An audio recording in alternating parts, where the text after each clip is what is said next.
c'est une destination qui se mérite, nichée au cœur des montagnes de l'Aïr, fief de la culture touareg.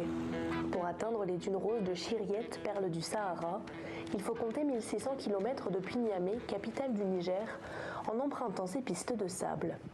Au petit matin, l'ascension commence pour Aziz, ancien agent de tourisme accompagné de Vincent et Paolo, venus pour l'occasion capturer le lever du soleil.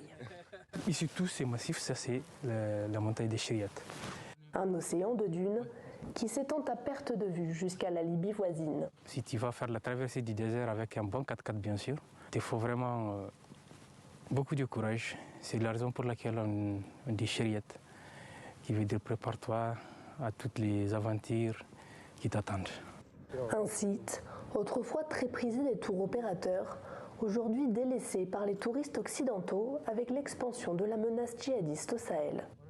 Et le tourisme, c'est un apport économique très important pour la région. Et le manque de tourisme a provoqué beaucoup de chômage. Et si toutefois les nations européennes et autres pensent que c'est vraiment impossible de venir, je crois que c'est en ce moment que l'insécurité va grandir. Pourquoi? Parce que les jeunes gens qui seront là, ils seront en pâtir, ils n'ont pas grand-chose à faire, ils seront tentés à certaines aventures. Mais depuis plusieurs années, les touristes ont peu à peu cédé la place aux humanitaires comme Vincent. Je n'ai connu la zone que sans touristes.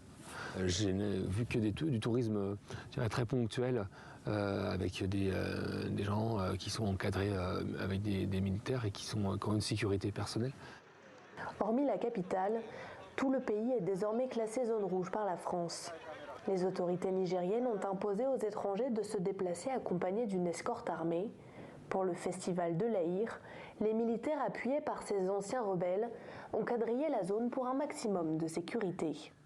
Nous travaillons aux côtés des militaires en charge de la sécurité. Nous sommes natifs d'ici et connaissons mieux ce territoire. Pour cette raison, nous sommes obligés de protéger la zone.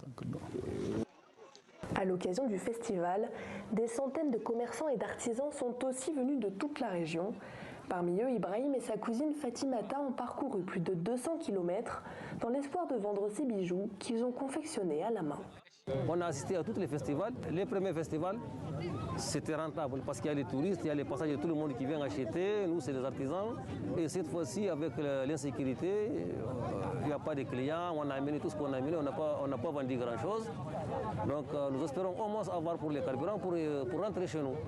Et pour Ibrahim, le secteur de l'artisanat autrefois rentable intéresse de moins en moins les jeunes générations. Les jeunes maintenant, par manque d'emploi, beaucoup vont dans l'exode. Il y a des gens qui vont dans les déserts pour l'extraction de l'or, mais c'est nouveau. Et les jeunes, ils voyagent toujours pour avoir du travail, pour pouvoir gagner quelque chose.